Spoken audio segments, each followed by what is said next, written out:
fundamento para busca e apreensão foi feito depois da busca e apreensão. Então houve uma fraude no documento, é isso? Exatamente. Agora, de fato, eu vou contar a verdade aqui. E, se quiserem, eu posso abrir e mostrar. E são dois fatos bem graves. É esse fato e o fato do atual Procurador-Geral da República, que inclusive está sendo reconduzido ao cargo. Tem que ser, nesse momento, tratado aqui. O que aconteceu naquele período? Apareceu a matéria do Amado, se não me engano, no dia 18 ou dia 19. 17 de agosto foi a matéria, a busca e apreensão foi dia 23. Exatamente, era uma coisa mais ou menos, eu tenho um pouco lembrança da data. E o que aconteceu de grave naquilo? E de fato, sim, ele se baseou somente naquela matéria do Amado no Metrópolis. Ele pediu naquele dia que fosse feito, através dos seus juízes auxiliares, que fosse feito a matéria, a análise daquela publicação, retirado dali aquelas conversas que estavam na matéria do Amado, em WhatsApp, tentado identificar uma coisa ou outra, o que não era possível, porque se tratavam de conversas de grupo privado. Isso sim seria um ato criminoso da minha parte se eu fizesse. E colocar no relatório para que ele pudesse encaminhar à Polícia Federal, ou seja, ele já tinha a decisão, somente para ela cumprir o que ele queria. Bom, eis que aconteceu aquela apreensão, ela era para acontecer numa segunda-feira, se eu não me engano, ela aconteceu numa terça, ele estava desesperado para aquilo que acontecesse, e não foi na terça, e surgiu naquela semana uma forte repercussão da mídia, que todo mundo estava brigando, dizendo que, olha, que absurdo, foi feito somente com base na matéria jornalística do Amado, não sei o quê. Sim, de fato, foi feito somente na matéria jornalística do Amado.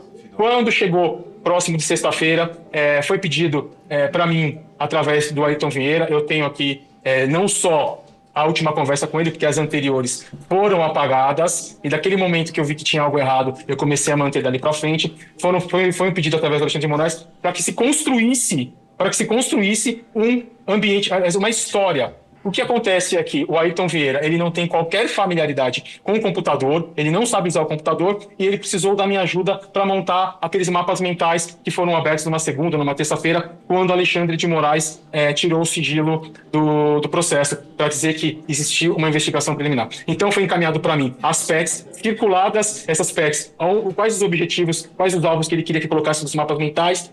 Foi pedido para que se confeccionasse um parecer, um relatório com data retroativa, e eu assinando pelo Supremo Tribunal Federal, ao qual eu não era nomeado, foi pedido para fazer toda essa história encaminhada para o Ayrton, para que o Ayrton, dentro do processo físico, fizesse da forma que ele acha. Eu acredito que foi feito colocado isso anterior. Então, não existiu.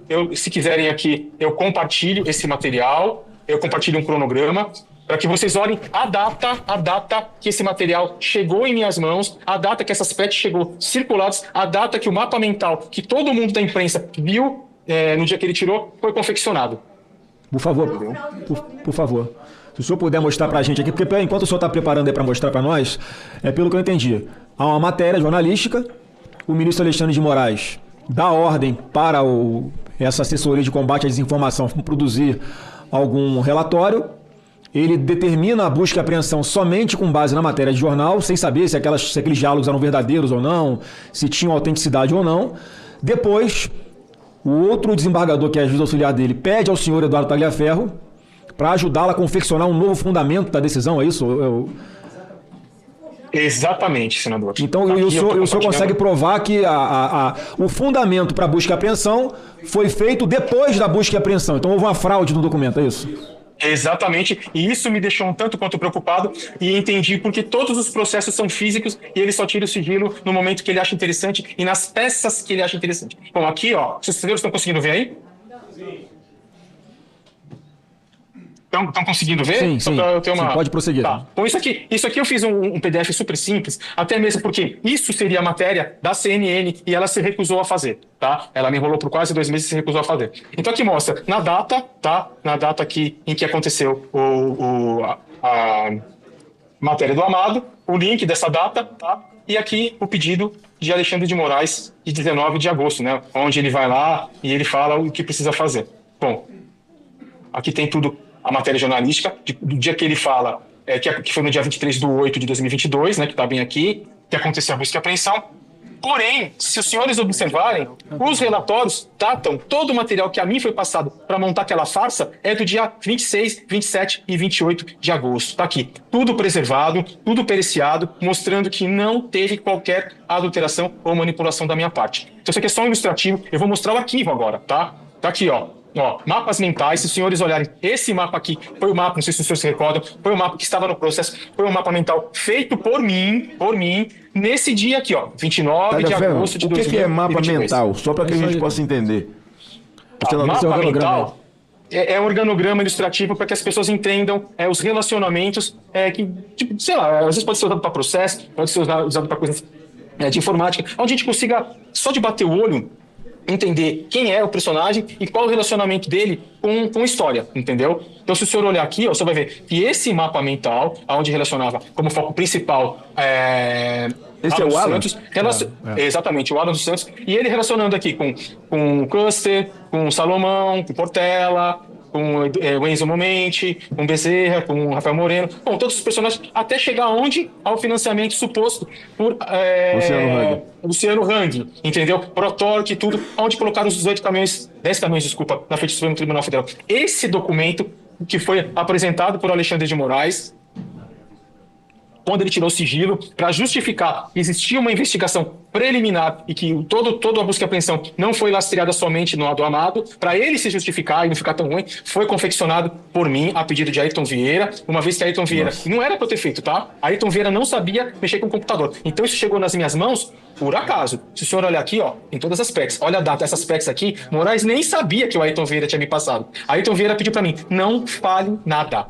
Tá tudo aqui, ó. Os relacionamentos, os mapas bonitinhos, todos que foram feitos por mim. Tá aqui, ó. A data do mapa mental, bonitinha, mostrando aqui 29 de agosto, o horário, ou seja, nada foi confeccionado antes. Bem como esse relatório feito, onde eu assinei pelo Supremo Tribunal Federal, do qual eu não era, em momento algum, nomeado, tá? Para que fosse feito o quê?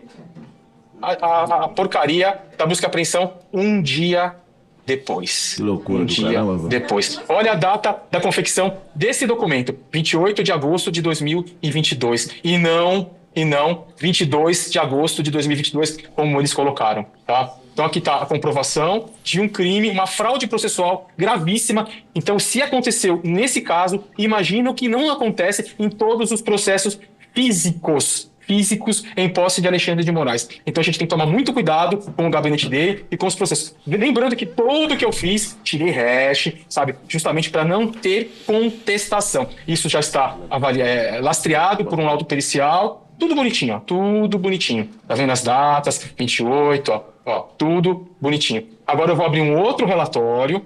Deixa eu ver se eu preciso compartilhar. Enquanto o senhor está abrindo, só para confirmar também, essa preocupação dele de esquentar essa operação de busca e apreensão, né, sem embasamento nenhum, essa comprovação do que chama de pescaria probatória, né? Você primeiro pega os telefones, vê o que tem, depois você justifica fraudando um laudo, como o senhor está mostrando, já que tem os metadados que esse documento, que depois oficialmente ele apresentou como sendo um fundamento para autorizar a busca e apreensão, ele foi produzido por esses metadados que o senhor tem do Word, ele foi produzido alguns dias após efetivamente ter sido feita a busca e apreensão. Para quê? Para justificar para os advogados que pediram acesso aos autos?